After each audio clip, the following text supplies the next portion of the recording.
Good evening and welcome to this Zoom webinar from the North Carolina Study Center. Our guest this evening is Mr. David French. He'll be interviewed by our Executive Director, Madison Perry. I'm Bill Roper, a UNC faculty member and a member of the Study Center's Board of Directors. Tonight's program is entitled Christian Leadership: Problems, Possibilities, and the Call of Christ. We're delighted to have this evening our guest, Mr. David French, who's a senior editor at the Dispatch and a columnist for Time. A graduate of Harvard Law School, David is a former senior writer for National Review and a former senior fellow at the National Review Institute. He's a former constitutional litigator and a past president of the Foundation for Individual Rights in Education. David is a New York Times bestselling author, and his most recent book, Divided We Fall, was released last September. He's a former major in the United States Army Reserve and is a veteran of Operation Iraqi Freedom, where he was awarded the Bronze Star. Let me say welcome, David, and now over to you, Madison. Thank you, Dr. Roper. Thank you. Thank you. Thanks for being here, David. So I'm just going to say a couple of words before we get going. In addition, that our hope at the Study Center is to bring thinkers who can help us understand how Scripture and the Christian tradition intersect with the world in which we find ourselves. You know, as Christians, we know we can't escape sin without Christ, so we're never surprised to notice if something is off when we see it. Yet we also know that God's grace sustains creation. And so we listen hopefully to hear truth from sources expected and unexpected. And it's hard to find a place to talk about the culture that we find ourselves in, especially in the midst of great division. And we're excited now to take a few minutes to consider how to approach Christian leadership in our current day and time. I wanted to add that if this world were truly composed of people who were exclusively partisan, I think David would maybe be the perfect person to speak if he wanted to pick somebody who could upset everybody.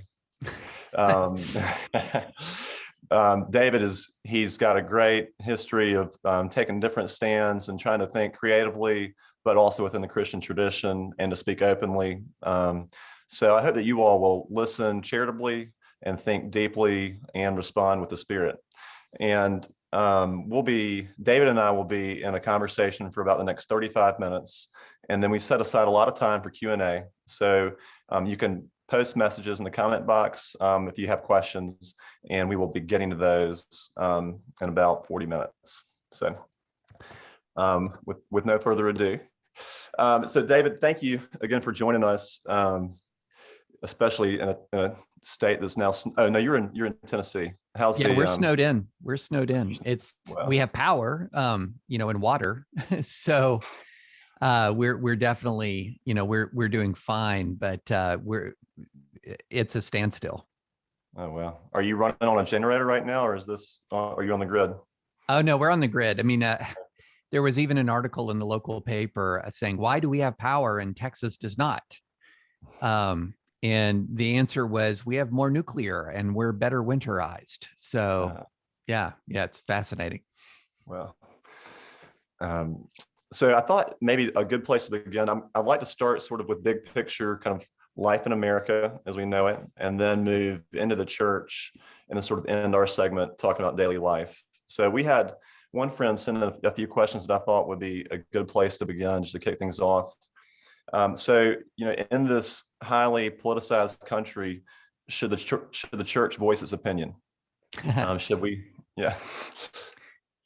Yeah, I mean, absolutely, the church should voice its opinion. One of the issue I think with American Christian political involvement is not the problem we have is not whether the church should be engaged, but how should it be engaged, which are two different questions. I mean, obviously, politics is an indispensable element of justice, and Micah 6:8 says that we are to act justly.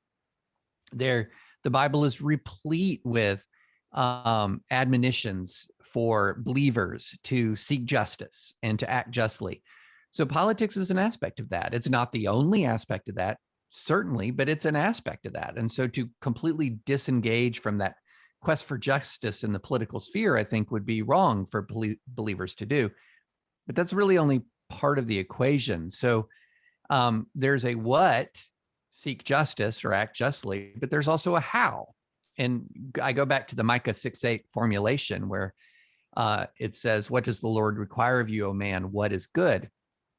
And it says to act justly, to love mercy, and to walk humbly before the Lord your God. And I think often what we do, especially in this hyper-polarized era, is we remember, number one, act justly. That's the easy part in this hyper-engaged era. I'm for this, I'm against that. This is what I think is right. And then we forget the rest of it. We don't love kindness, certainly towards our political opponents. And we shed humility at the door, because any sort of expression of humility is often seen as a kind of a sign of weakness. The idea that you might think that issues are really hard and you might not have all the answers and you might need to learn, including from political opponents. All of those things are an anathema and a kind of a winner take all, zero sum struggle for power. And so Christians, I think, unfortunately, have largely been defined in the political sphere by the what they're for. They have not been defined in the political sphere by the how they behave. And so, which is different from the way we treat other aspects of Christian life. We don't say about a Christian businessman, what do you think your role is as a Christian businessman? Well, to make money. Okay, well, sure, we want you to make a living, but isn't there a how part of this, a salt and light part of this? And so you can go through all kinds of areas of life where we have an understanding of how to be salt and light in the process of accomplishing goals and aims. But in politics, we often just sort of say, well, as long as we get to what we want policy-wise. I mean, politics ain't beanbag medicine, can't, what's the old saying? Can't make an omelet without breaking some eggs. And that's not the way the body of believers should behave. That's great. I'd like to explore that a little bit more. And I think maybe the best place to begin with that would be to sort of start with an alternative vision for what our country should look like, how our political processes should work, and how our democratic processes should function. So you recently published Divided We Fall, in which you discuss at length Madisonian principles for constitutional republic government. And I'd love to hear you talk about kind of a positive vision for what does it look like to live in a diverse country with people who believe different things, but who nonetheless are united on some goals. Yeah. So, one of the problems that we have right now in American politics is that our government is increasingly centralized, and centralized in a very specific way. It's centralized behind the power of one person, the president of the United States. Congress is sort of prone before the president. The courts are appointed by the president. I mean, the courts have their own independent authority, but the presidency has become the most important and the most powerful branch of government, which is completely contrary to the intent of the founders. The founders, if you hear someone say co-equal branches of government, that should trigger you. Okay, you should be triggered by that phrase, because they're not supposed to be co-equal. Congress is supposed to be supreme. Congress can fire the president. Congress can override the president's vetoes. Congress can fire the courts. Congress can define the court's jurisdiction. I mean, the power of Congress constitutionally over these other branches of government is apparent from the text.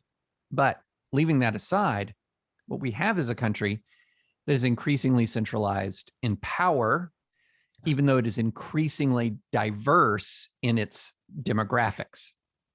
So it's more diverse politically, it's more diverse religiously, it's more diverse racially.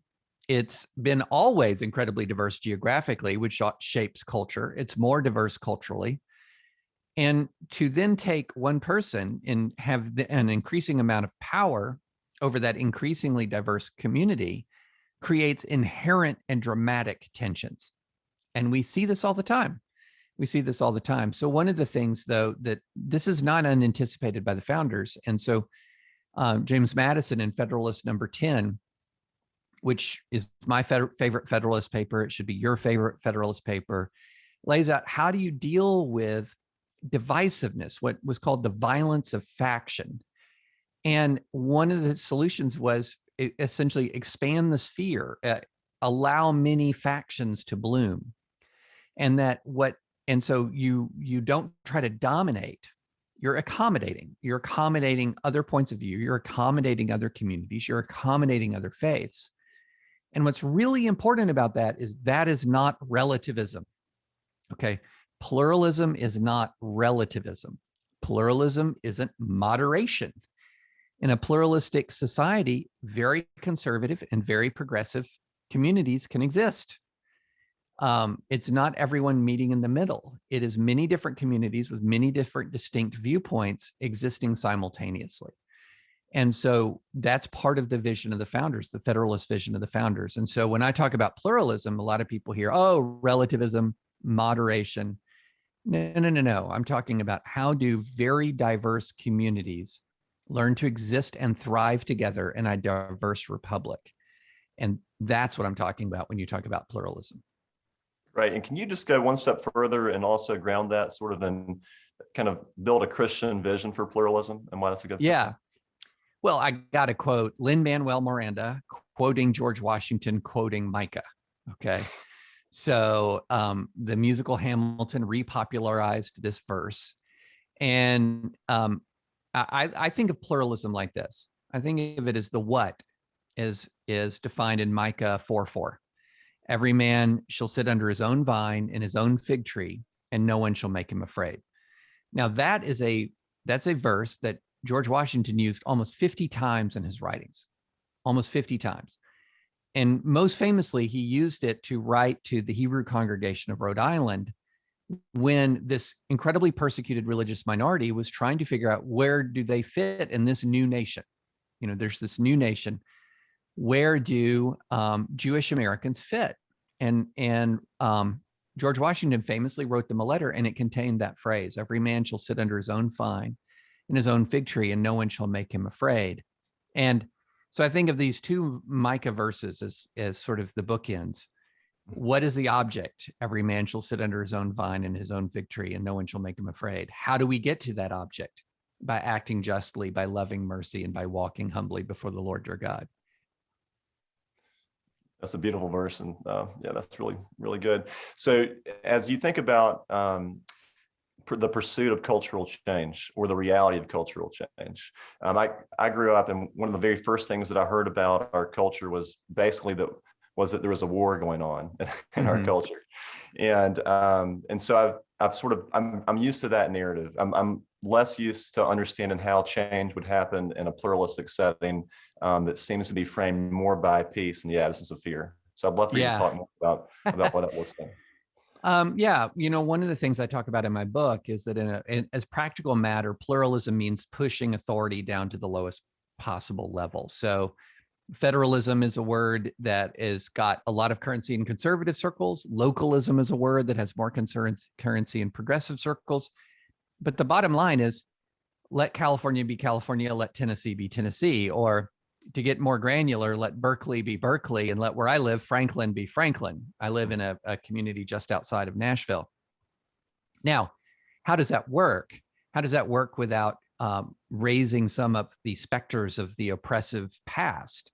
Well, the way that has to work though, is there has to still be a fundamental American social compact. Berkeley can have its own tax rates. California can have its own tax rates, its own healthcare policy. It can have dramatically different cultural mores and values. But a bottom line is the Bill of Rights. The fundamental bottom line basic social compact in the United States of America is the Bill of Rights. And when we have denied the Bill of Rights, when we've denied the protection of the Bill of Rights to distinct American communities, is when we have confronted the worst injustice. So slavery was the total denial of the Bill of Rights. Jim Crow was the near total denial of the Bill of Rights. You cannot have a federalism of the Bill of Rights. And that was a mistake that the founders made by initially applying the Bill of Rights only to Congress. It wasn't something that attached to every American as in protecting them from every layer of government. So the Bill of Rights has to be a fundamental baseline of our American social compact. It sort of defines what it means to live up to the aspiration of we're endowed by our Creator with certain unalienable rights. Among these are life, liberty, and the pursuit of happiness. I've always looked at the the Declaration of Independence is like the mission statement, and the Bill of Rights is the bylaws that put the mission statement into practice. And so I think it's incredibly important to be able to grant communities a high degree of self-governance. At the same time, you maintain that baseline of individual liberty. And so if I hear you correctly, when we respond on issues that are nationally, the ones that we should be most worked up about are those that pertain to the Bill of Rights. Yeah, I would say so. So, for example, if you're a violation of the Bill of Rights in California, even if I live in Tennessee, the degradation of the Bill of Rights, if I live in California, even if I live in Tennessee, has ripple effects across the country. The Bill of Rights, the law of liberty, is not regionally compartmentalized.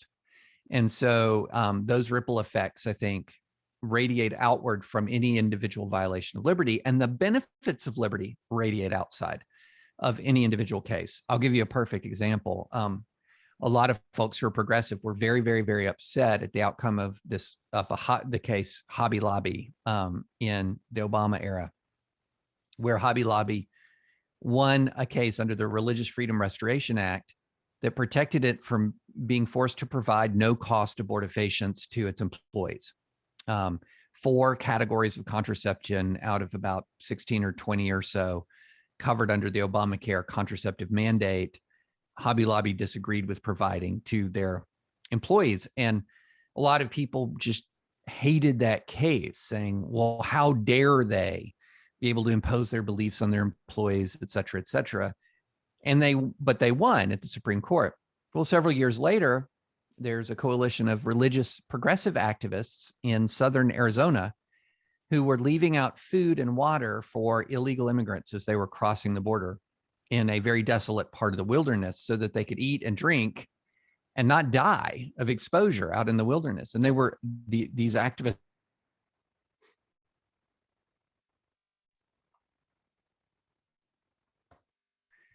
And they asserted a religious freedom defense under the Religious Freedom Restoration Act, and they won. And the case was against them was dismissed. The criminal case dismissed. And guess what was one of the court decisions that was cited to support these progressive religious activists? Hobby Lobby. So one of the beautiful things about the protection of liberty, whether it's individual liberty or the liberty of associations like churches and other civic associations, is that the defense of liberty in one place is quite literally the defense of liberty in every place, because these precedents mutually reinforce each other. Thank you. So if how we understand ourselves within a pluralistic society is not just, what can we do, but also how do we safeguard our republic? How do we, love basically who the United States was supposed to be? How do we think about how churches would pursue change? And when I say that, I think partly that what you're saying makes me think that we should be more focused locally than I typically am. And then second, though, out of love for all my neighbors in the United States, what does it look like to be concerned about a cultural issue and seek to do something about that? Yeah, so I do think we should be more engaged locally. I mean, bottom line is you have more impact locally. It's just a fact. In churches, a lot of people, I've heard a lot of pastors use this sort of it's kind of a made up statistic, but it gets to a big truth, which is, about 20% of the people do 80% of the work, which is, I think that's wildly optimistic. I think it's 10% of the people do 90% of the work, but, and that's just true across organizations.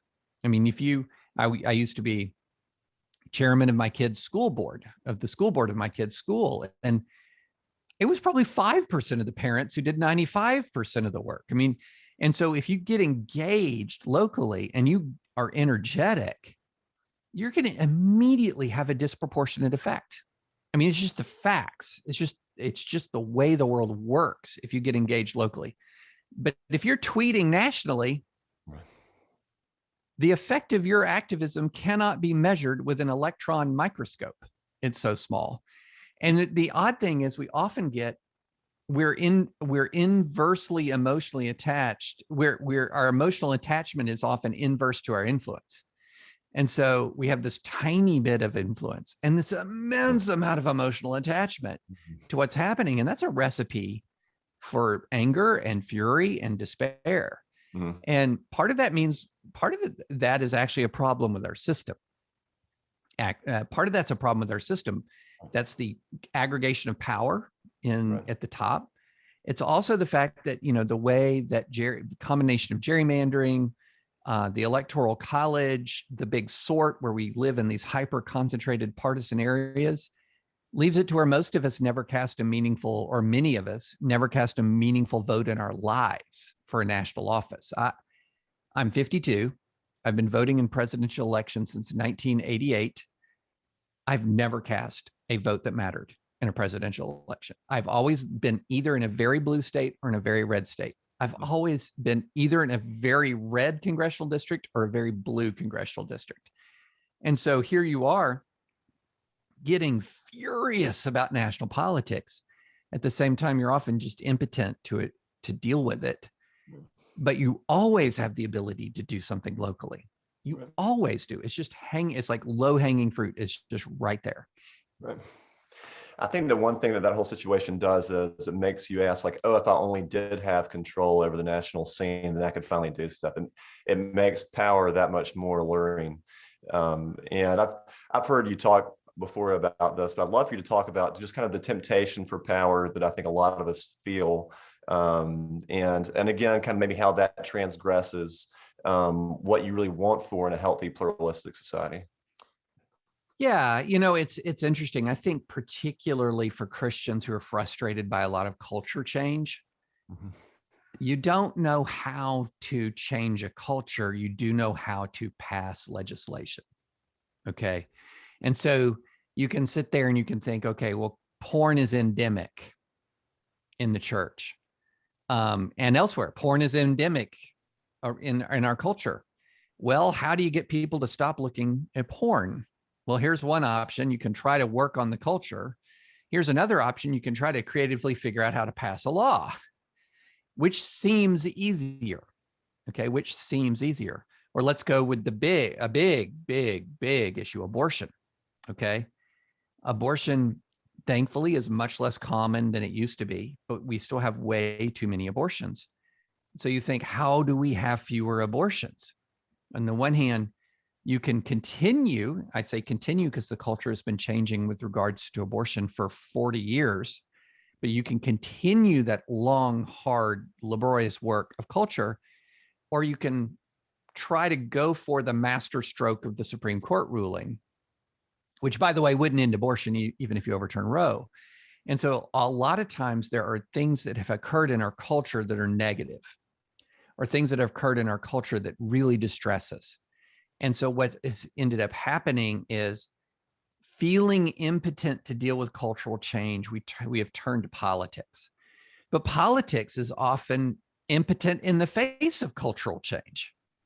And so you end up with this sort of double frustration. Politics doesn't deliver for you what you desperately want it to deliver, and you still feel helpless in the face of culture, when you are never helpless in the face of culture to begin with, especially the more local in your direct contact you are with other human beings.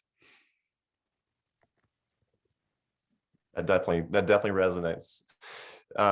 So I'd like to, I think some of this will come back up during Q&A. So I'm just going to move on kind of to the next sort of domain that we had in mind for this conversation, which is we think about Christian leadership and, what's an acceptable thing to do or not to do. I wanted to look at the church itself and think about, I mean, for one, you see that the Christians who've kind of learned the habits of war in the public sphere will bring it over to the church. But then also you see Christian organizations that have failed to really foster cultures of accountability. So yeah. Maybe talk a little bit about that. Yeah, this is such a huge issue. Honestly, my own belief is that the massive systemic failure of Christian organizations and prominent Christians does more damage to the church than any tweak in the First Amendment, or any sort of you know, any of the legal policy changes that people are concerned about and get furious about every 4 years. So what we have, I think, is a couple of things going on at once. One is, especially in evangelical America, we have a celebrity culture. It's been that case for a while. We have a celebrity culture. The problem with the celebrity culture is there are multiple. That means that the human frailty of any given celebrity, that impact of that is magnified. The celebrity culture often means that these individual celebrities are more apt to stumble and fall, in part because of the walls of protection that are built around them. Just to give you a very sort of brass tacks example, time and time again, when we look at some of these people who have fallen in recent years and days, from the terrible, terrible stories about Ravi Zacharias to the Carl Lentz scandal at Hillsong to Jerry Falwell Jr. at Liberty, what you often have is you not only have sort of the great man, but you have the people immediately around the great man who derive not just their income, but their influence, their reputation in our culture from their proximity and from their success, the success of the sort of the alpha celebrity. Mm-hmm. That's not an environment that's conducive to accountability at all. And so, every single Christian organization should be led by a board that is independent and that is powerful and that is transparent. And so where people, in other words, who are not intimidated by or basking in the glory of the Christian celebrity. And then beyond that, there are just some basic sort of brass tacks things we need to do. Like, we need to obliterate the habit of non-disclosure agreements in the face of, on the part of Christian ministries, in the face of sexual misconduct claims. We need to make sure that Christian ministries have in place procedures for rigorous independent investigations when there are claims of misconduct. We need to worry a lot about nepotism. Look, if a senior executive at an organization is a family member of the person who's accused of misconduct, there's an immediate, dramatic, emotional conflict of interest. So we could go on and on and on, but how many more times does this need to happen? And look, I get it. I totally get it. If you have a universe of pastors, something's going to happen. There's no way to make pastors perfect. There's no way to make authors perfect or college presidents perfect. But does the infection have to be so systemic? And I think that's one thing that I think we should be able to confront and deal with. And then, on the other side, I'm not going to name names, but, some churches have a reputation for being more, let's say, litigious against its own leadership. And what would be an admonition for a good board, how to be a good board or to be a good vestry or elder board, or how do you know if you're holding a leader accountable or if you're being frivolous and vindictive and manipulative? So. I mean, there's no substitute for good judgment. Like that, there is no policy that can ultimately, even the best policies will fail before the worst people. But I think there's some sort of rules of thumb. As much as you possibly can, create within an institution, as I said earlier, some basic practices. If there are allegations of misconduct, investigation should be independent. Right. That's one way to sort of cleanse an organization of the internal office politics and vindictiveness that often comes into play when you have fractious organizations. So if there are actual allegations of wrongdoing, as much as possible, and if the resources are available to the institution, let them be independent.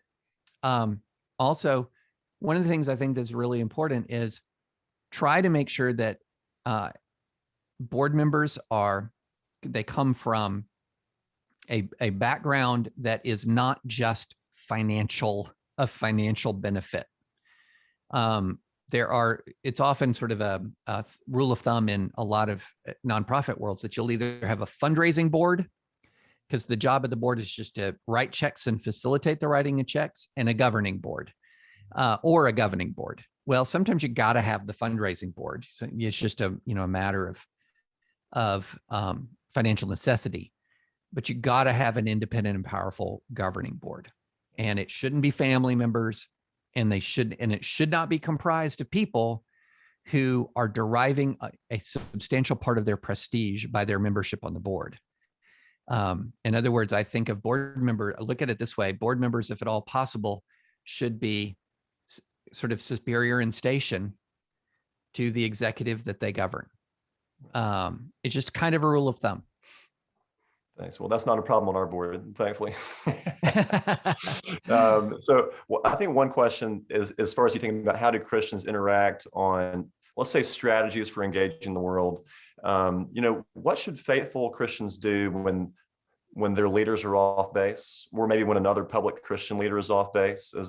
How can we interact with each other sort of in the crazy world we find ourselves? Well, one thing is the community that should be least likely to be in a defensive crouch is the church. In other words, we should not ever feel tempted to sweep under the rug scandal or to conceal. We should be open. We should be transparent. I wrote an article about what had happened at Ravi Zacharias International Ministries prior to the release of its public report, the pressures that existed to defend the founder. And the facts of the report are horrible. Many of the facts of the efforts to defend the founder are very grim. Right. And yet I got a lot of people writing me saying, why are you doing this? You're just providing ammunition to the world, right, as they critique the church. And, first off, I think it's just sort of wrong to say that the church is only going to be effective in the world if we're perceived as perfect. Right. Because that's just going to be a lie. That's just going to be a lie. Number two, I think that a lot of Christians within the modern church are misperceiving what are the threats to belief, what are the sort of the threats to the real threats to the health of the church. Yep. And we're taught again and again, it's from those people. It's from those people. And then I'm reminded of this sketch, this kind of British comedy sketch, where there are these two guys in a trench and they're fighting and they're German soldiers. And one of them looks at the other and he says, wait a minute, are we the baddies? Right. In other words, there's this sudden realization, wait a minute, right, we might be wrong. And there are Christian organizations that have been, engaged in corruption, right, that, they're the baddies, so to speak, even though they carry the name of, even though they carry a Christian purpose and a Christian name. And so it's absolutely important to be honest and transparent and repentant. Yeah. And there's no substitute for that. I think I find myself often in a position where you have somebody speaking publicly who claims to represent Christians or what Christianity is. And I think, that doesn't represent what I think it represents. Right. And it puts me at least in a position of saying, well, how do I do anything about that? Well, you got to be careful about that, because you don't want to become like the Pharisee who says, thank God I'm not like this person. I'm one of the good ones. Right. I went to law school right in the aftermath of the James Baker and Jimmy Swaggart controversies. And so it was a moment not unlike our current moment, where there were some just major church scandals. And these were very, some of them, there are people who went to jail in the Jim Baker scandal. It was bad. And these were very prominent people. And so you had this, so there I am in law school. I'm intimidated because I'm one of the few Christians at Harvard. And I just wanted people to know I was one of the good ones. And I got convicted about that. And I realized that, look, I just need to do my best in all humility to imitate Christ and to know and to do the will of God. And let that be the testimony, as opposed to me sort of saying, hey, no, I'm not that. I'm not that. I'm not that. I'm not that. And I think it's easy to kind of fall into that, which kind of can get Pharisaical pretty fast. Yeah, that definitely definitely hits home. I think, I look kind of at the options of, what is the church to do? And it just feels like we're kind of, walking through a minefield of, I think we've internalized the habits of the world in a lot of ways. And we do, a lot of people of goodwill do want to do some good. And it's hard to know what to do next. So I'd love for you to maybe help us cast a proactive and positive vision for discipleship and leadership. So if you could name a few exemplars, and maybe describe sort of how it works to, as Christians engage either, locally or nationally or however you divvy it up. We'd love to hear kind of a few good examples. Yeah, that's a good question. Look, I have good local examples and people, that you guys might not know. My pastor, David Cassidy, one of the senior members of his pastoral team, Ken Leggett. These are names that, although David he's super active on Twitter, spelled Cassidy with a C. So, follow him. He's not afraid to pull the pin on some truth grenades and toss them online. But so you have these local leaders who, they just walk the walk, and people don't know their names necessarily or don't hear their names, although, a lot of people know who David is. And, like the one of the guys I'm friends with in my church who runs what we call our Room in the Inn program, which is every winter we make sure that homeless in Nashville have a roof over their heads and they have hot meals, and no one will ever know their names. And so, it's really some of the people I admire the most. I could tell you their names and you wouldn't know them. Right. But there are also people in the public square who have lived exemplary lives and have been people who are, that are, admirable in profound ways. Obviously, so I'm PCA, so I'm going to say Tim Keller. Right. It's like mandatory. If you're part of the PCA, you're going to say Tim Keller. Yeah, he's the Pope. Yeah. Yeah. I'm good friends with Russell Moore, who's just a tremendous person who has stuck to his principles at great personal cost. I'm an admirer of a lot of these folks who've really stuck to principles at cost. And some of them I've gotten to know at least a little bit through, even just basically online type relationships. People, who've stuck with those principles, like Beth Moore has taken an enormous amount of incoming. And I don't want to get into a debate about the role of women behind the pulpit. Let's not do that.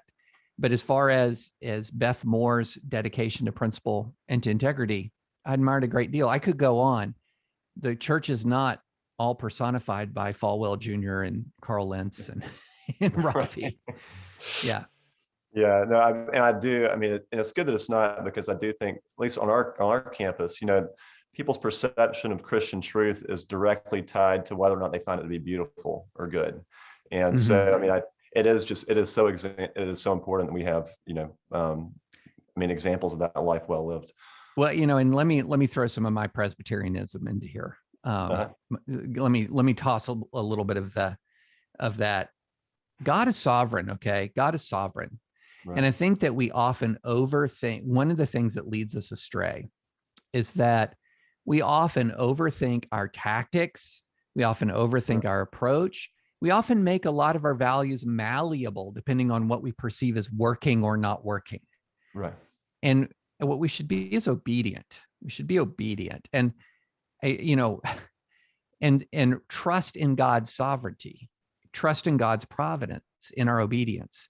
And instead we'll try out God's laws and principles and values until they don't seem to work. I got into a huge spat in 2019 over this made up thing called David Frenchism. Right. And one of the elements of David Frenchism was my problem was I was allegedly too decent. Right. Now, there are many people who know me who would say, how did that get attached to you? But one of the arguments I made in response was, look, commands like love your enemies or bless those who persecute you are not tactics to be tried until they seem to fail. Right. They're commands to be followed regardless of apparent earthly consequence. Right. And what we are often reluctant to do is follow these commands when the earthly consequence seems to grow too great. Well said.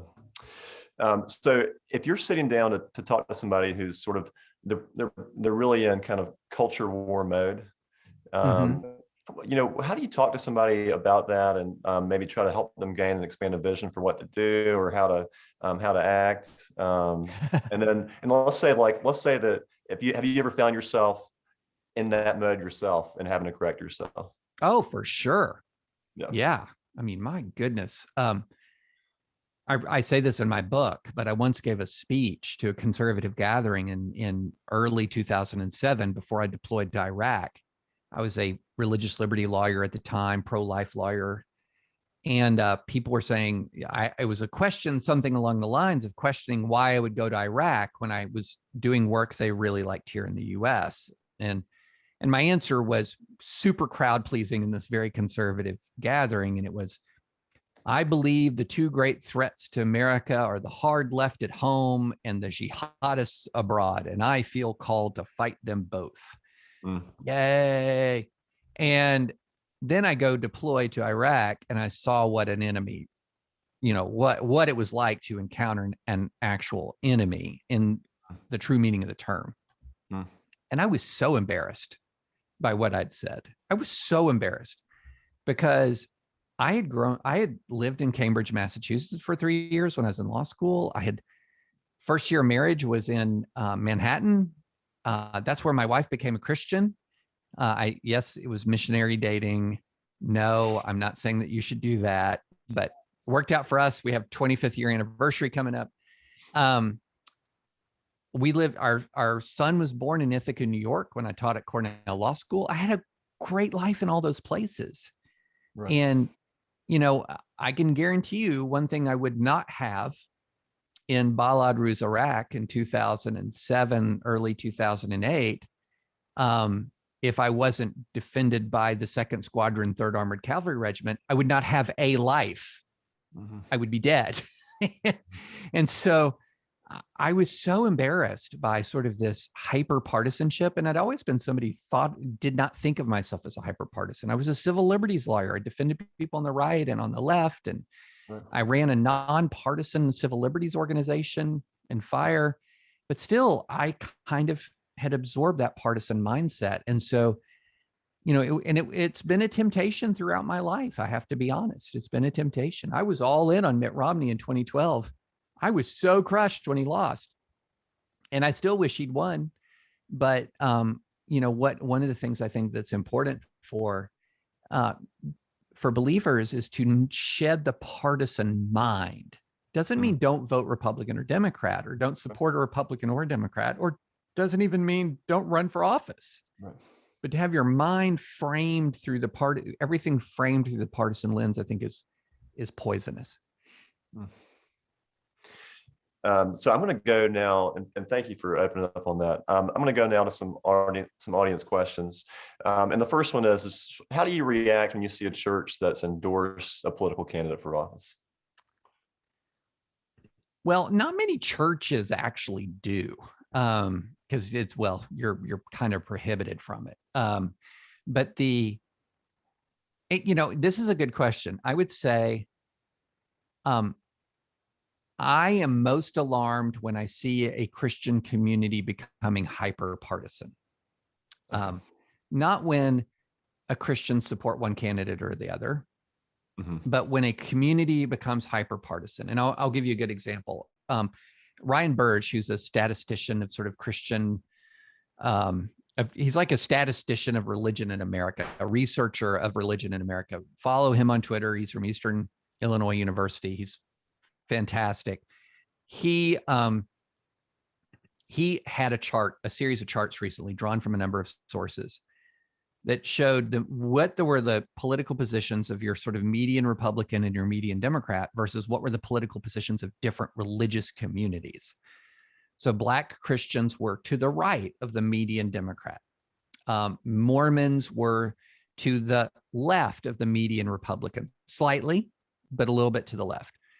Catholics as a group were kind of cutting down the middle between Republicans and Democrats, which makes sense because the Catholic vote is often quite fought over. White evangelicals were the median Republican. There was no daylight between white evangelicals and the median Republican. And as Burge says, white evangelicals are Republicans and Republicans are white evangelicals. It's not even really to say that it's a distinct part of the coalition. It's just wrong. It's just in the DNA of the organization. Now, why is that a problem? It might surprise some folks, but the Republican platform is not divinely inspired. There are things in the Republican platform that are good and right that I totally agree with. There are things that I totally disagree with.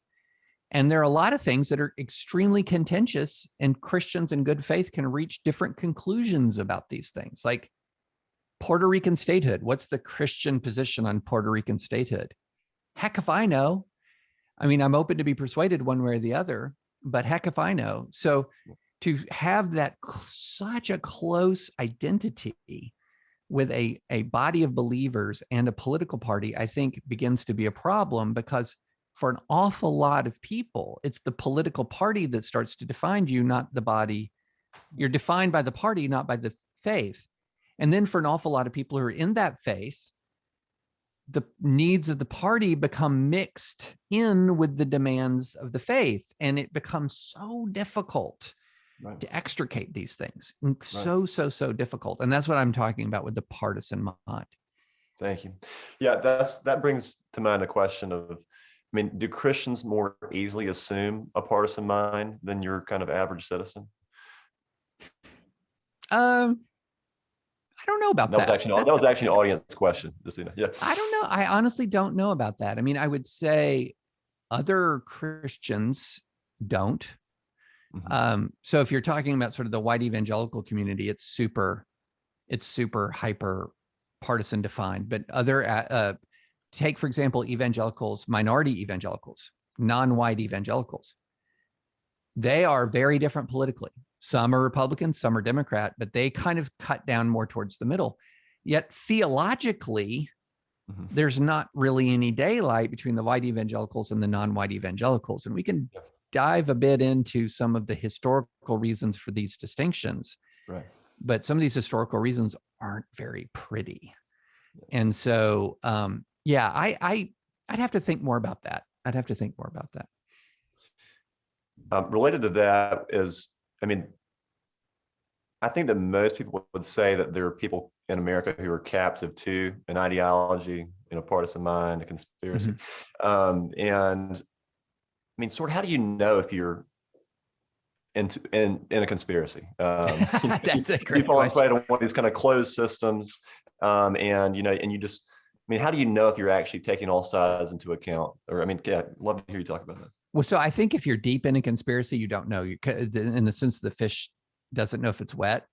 Like if you're deep into a conspiracy, that's at the point where you've just discovered truth. Right. Like you're enlightened at that point. Yeah. So I think the difference is, when do you start feeling yourself sort of getting radicalized? Like when somebody doesn't go from, I'm a conventional sort of like Marco Rubio supporting Republican to Q is real in 5 minutes. Like that doesn't happen like that. So there's a process, and I will often hear people I've seen go from sort of A to B, right, will say words like, I feel like I'm getting radicalized. I've been radicalized. And they often use it in almost like a religious conversion type phrase, like their eyes are open, the scales have fallen. Right. And what I would say, once you're getting radicalized, there's a lot of momentum, because the other thing that happens is you start to get within a community of radicals, and you start to feel this fellowship, and you start to get that powerful us against the world sort of mindset. Yeah. So I think it's much more about being vaccinated. the vaccine is easier than the cure. Hmm. So think of it this way. It's easier to be vaccinated against COVID than to recover from COVID. And so I think of a vaccination. How do you get vaccinated against this stuff? And I think there's just one kind of simple, quick rule, or two. Read the best expression of the opposing side's point of view. Right. Seek out the smartest and best people on the other side.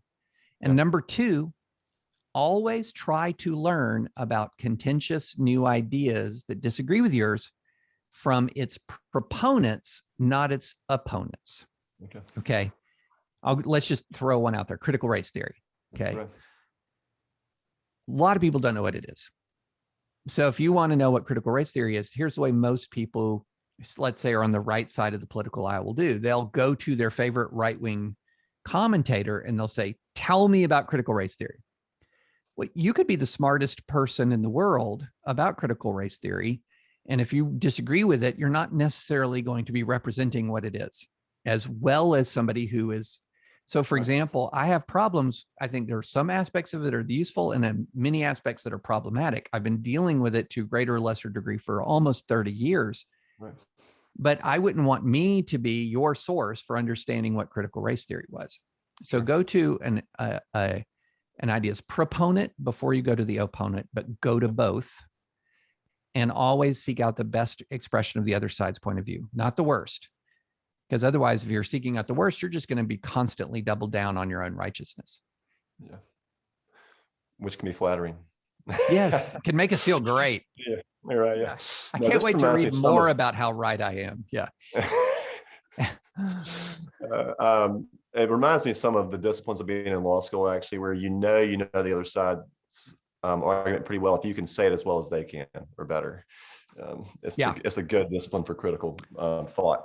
Yeah. I will tell you, law school is a great place for that. And litigation was a great place for that, because my whole view was if I felt like I couldn't argue myself into despair about my own case, then I wasn't fully understanding the other side's view well enough. Yeah. So I'd love to hear then, kind of in that spirit, what's the strongest argument against pluralism in America? To go back to one of your earlier points. Strongest argument against pluralism. Yeah. Injustice. I would say that there is not every community in a pluralistic society is going to be equally just. And tolerating pluralism means tolerating some degree of injustice. And now there is a line that so my view is the line you don't cross. You do not, the lines you do not permitted to be crossed are the lines outlined in the Bill of Rights and the Civil War amendments, these constitutional guarantees of human liberty. And those are the lines that can't be crossed. But short of that, part of sort of allowing California to be California and Tennessee to be Tennessee is to sort of stand aside and say, they're making a mistake. Right. And it's going to be bad for the people in California, but I'm going to let them do it. Right. And one of the best ways I've heard pluralism described is pseudonymous writer Scott Alexander wrote that pluralism, and I'm adding this. Number one, first thing you have to understand about pluralism, it's not utopianism. It is not. There is nothing utopian about pluralism. What he said it is, pluralism and classical liberalism are among the best Civil War avoidance mechanisms ever designed by the mind of man. And so what they are doing, what pluralism and classical liberalism do is they permit distinct communities to live in the same national family and thrive to varying degrees within the same national family. But the best argument against pluralism is the one that is, so frequently made. I remember talking to a progressive friend of mine and I was laying out my pluralistic vision. And he was saying, in the age of Trump, I have more respect for federalism. And he said, but, if Mississippi enacts policies that really hurt its citizens, aren't I kind of abandoning them if I don't try to stop them? I mean, stop those policies. And that's a hard thing. It's not easy. Yeah. And so, yeah, I would say that one of the things that pluralism involves is an actual degree of tolerance for what you deeply believe is injustice. Right. But with a line on that. But with a line in the sand. Right. Right. Yeah. We've gotten a few good law student questions, including from people who aren't law students. So I'm just going to. Great. Sarah Gray says, it sounds helpful to have something, i.e. the Bill of Rights, to be a grounding point of agreement, but sometimes it seems like different sides or factions interpret it differently. How should we approach situations where there are disagreements on how to interpret the Bill of Rights? And do we exert ourselves in that kind of a situation? Kind of what do you do about that? Yeah, so there is going to be friction around defining the Bill of Rights. No question about it. So if you say your baseline is the Bill of Rights, it's not like saying, oh, great, we're all going to agree on what the Bill of Rights, because we're always going to find but let me put it this way. When you're fighting, there's a difference between a battle in degree versus a battle over kind, if that makes sense. So how much should the First Amendment protect us is a different fight than whether we should have a right of free speech, if that makes sense. So most Bill of Rights battles are battles of degree. They're how broad is the protection from unreasonable search and seizures, not should we be protected from unreasonable search and seizures. So that, in my mind, is a kind of a more manageable friction. We're always going to have fights over that. I mean, we've had fights over the breadth of the First Amendment since the founding generation passed the Alien and Sedition Acts, which is still a pretty remarkable thing to think about. But those are, I think of terms of conflict in terms of manageable conflict over the long term versus destabilizing conflict. I think conflict over the extent of the Bill of Rights is manageable conflict. Conflict over whether the Bill of Rights even applies at all is destabilizing. Okay. And that's, for example, Jim Crow. That's, for example, slavery. That's, for example, some of the worst. That's the Japanese internment in World War II. So, yeah, I think it's not, there is no such thing as a recipe for a friction-free existence in the US. It's about manageable friction versus truly destructive friction. I think that's worth thinking about. Yeah. We've got a synthesized question from Sam Schmidt. You're lucky you're not getting the first draft, which is consumer religion strikes me as a significant problem. Many pastors have to choose between mature growth and growth in numbers. Do you have thoughts on this problem? Oh, gosh. Oh, man. Yeah. Especially when, we've sort of gotten into the habit of defining a successful church almost entirely by numbers. And we kind of taught ourselves for a while that you didn't have to choose between orthodoxy and numbers. You could have both. Right. So, for example, as the mainline denominations began to decline, which denominations grew? The Southern Baptists had their conservative resurgence, and then boom, the Southern Baptists were bigger than all of the other major Protestant denominations that were above them in, say, the 1950s combined by like the 1980s and 1990s. And so we kind of got into this mindset that says, we don't have to choose between obedience and growth. In fact, obedience equals growth. And maybe that was true for a time. Maybe it's true in some circumstances now. But here's the one thing that we know: obedience is that's the standard. And then within obedience, you strive for growth. But if growth is the standard, then what ends up happening is then obedience becomes malleable. And so that's part of the issue. And so I think that it's all, any pastors are listening are like, okay, yeah, that's about the most simplistic thing I've ever heard. And I agree, it is, because this is really, really, really difficult. But I think that one of the things that I'm hearing from a lot of pastors now is that they are facing, in many circumstances, vitriolic opposition and division within their church, almost more than they faced in a long time. Yeah. Over everything from masks to Trump and to other issues, racial issues. Right. And so in that circumstance, you're the ability to please all is just gone. Right. It's just gone. And so there might be a time in certain places where church is going to actually go through a process of addition by subtraction, possibly. But at the same time, look, we have a responsibility on this. Like there's more than 100 participants right now. I'm not sure if everyone's a believer, but if you are a church-going believer, don't be a consumer. That's on us too. My view is, and this has been sort of my family's point of view, every time we've moved, we've chosen a church, and that's our church. Like that's our home, that's our community. And we're not sitting there in the pews like this going, you got to keep me here, Pastor. You got to Right. keep me here. And I just think that's such a destructive mindset. Yeah. I'd love to hear you talk about Christian leadership sort of in a climate of racial injustice, and sort of how you responded to things last summer. How would you encourage people in our community to relate to that issue and be involved politically?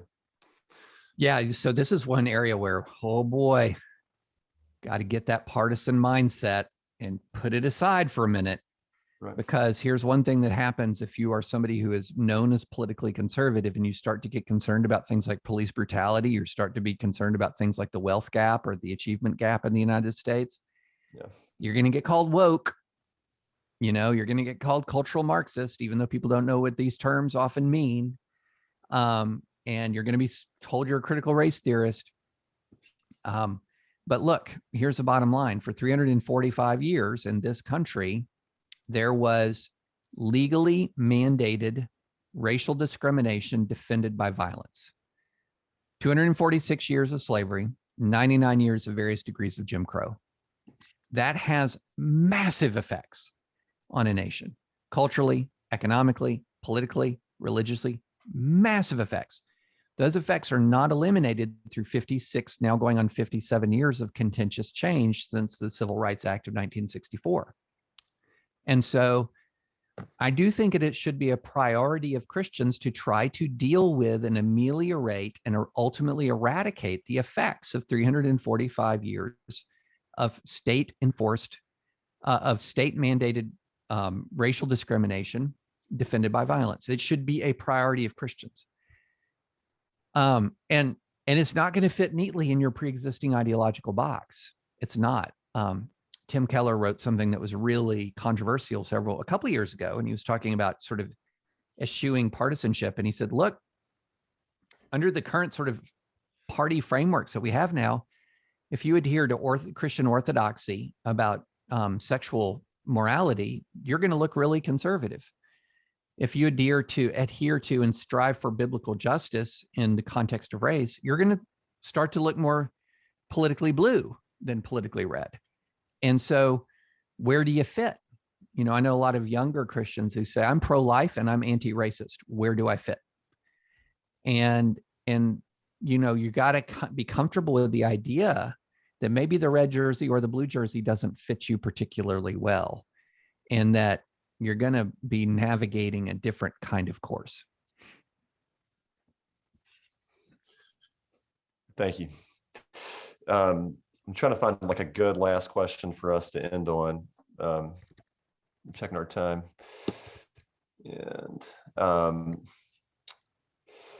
right. So Reverend Thomas Miller writes, Alexander Solzhenitsyn says that good and evil cuts through the heart of every man. This puts leadership into perspective. From Trump to Ravi Zacharias to ourselves, it seems that whenever we address so-called problems within society, we address the evil inherent within the system as opposed to the evil within our own hearts. Where is the line for the church? Should we focus primarily on our hearts as opposed to the system? Why or why not? Well, first, the line that good and evil cutting through the heart of every man. One of the first things that should do to us is it should humble us, and to realize that whether we're leaders, whether we're students who want to be leaders, You need to start to implement measures for accountability in your own life. You should never be arrogant about your own morality. Right. You know, just never. So understand that you're a fallen human being who is prone to sin. Right. Now, as far as the systemic versus individual, I don't think it's a versus. I think it's an and. Okay. I think it's an and. Yeah.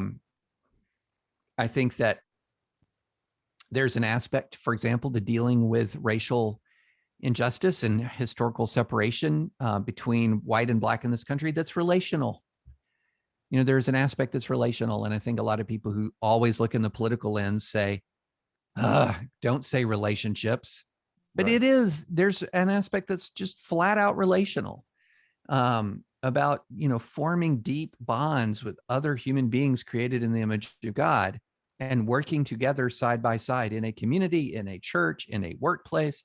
So part of this is relational, and part of this is, so it gets pretty darn individual, but that's not the whole thing.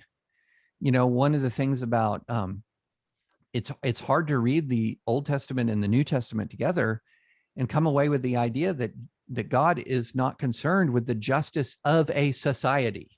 Right. And if God is concerned with the justice of a society, so should we be. Right. Now, that doesn't mean that we are so wise that we can lay out, here are all the policies that if you just enact the French plan, we'll have racial justice in this society. Right. It's really hard, but there's a couple of things, maybe even think of like one thing. Here's one thing I can do. Here's one thing I can press for that's systemic. You know, I'm because I'm a constitutional lawyer, I press a lot on issues of police brutality and the relationship between the citizen and the state in the law enforcement world. So I press for the end of qualified immunity. I press for the end of things like civil asset forfeiture or policing for profit that have massive disproportionate effects on communities, you know, on historically marginalized communities in the United States.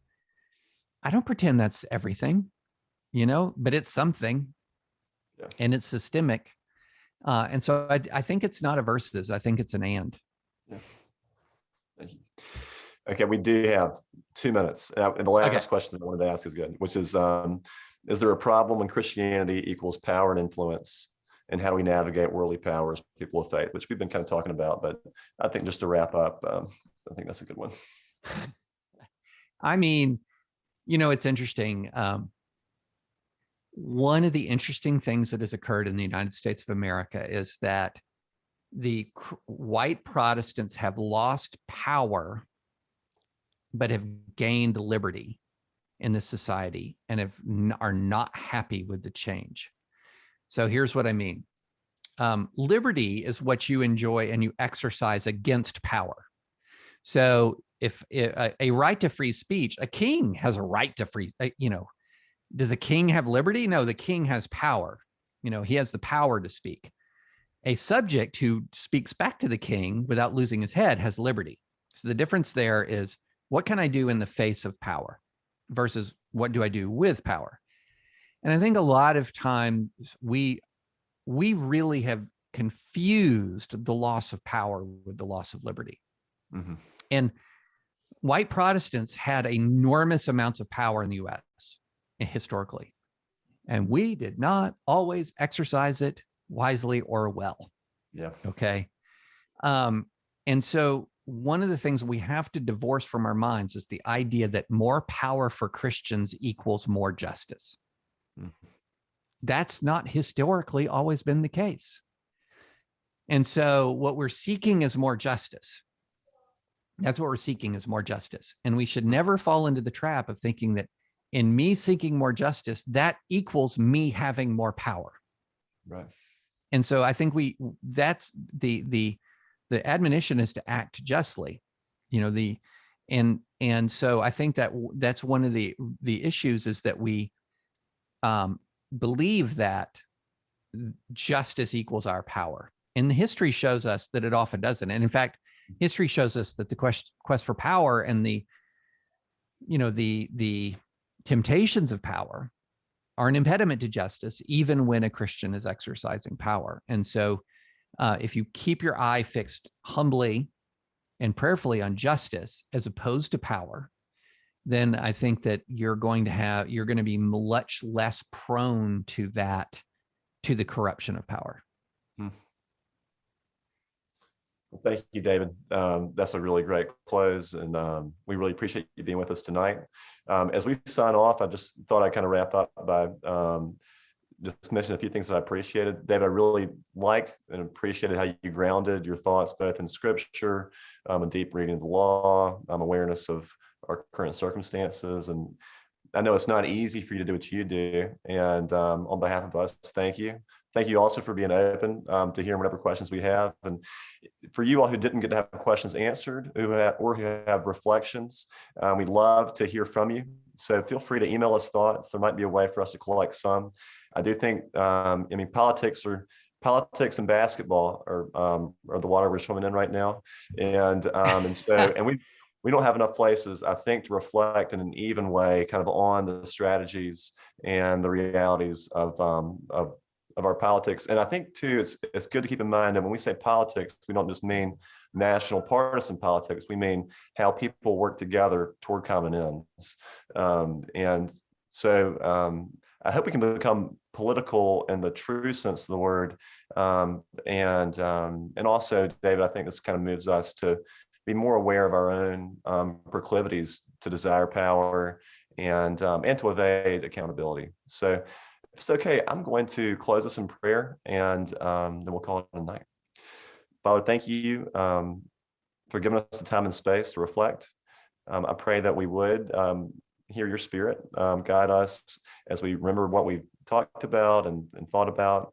Lord, please let us be your hands and feet in this world in whatever ways you wish. Please, Lord, help us to seek nothing more than your own glory, and for that to resound within our world in terms of justice, in terms of mercy, in terms of beauty. We thank you again for this time, and ask for a special blessing on David and his work and his family. And Father, may your kingdom come and your will be done on earth as it is in heaven. Amen. Amen. Thank you, David.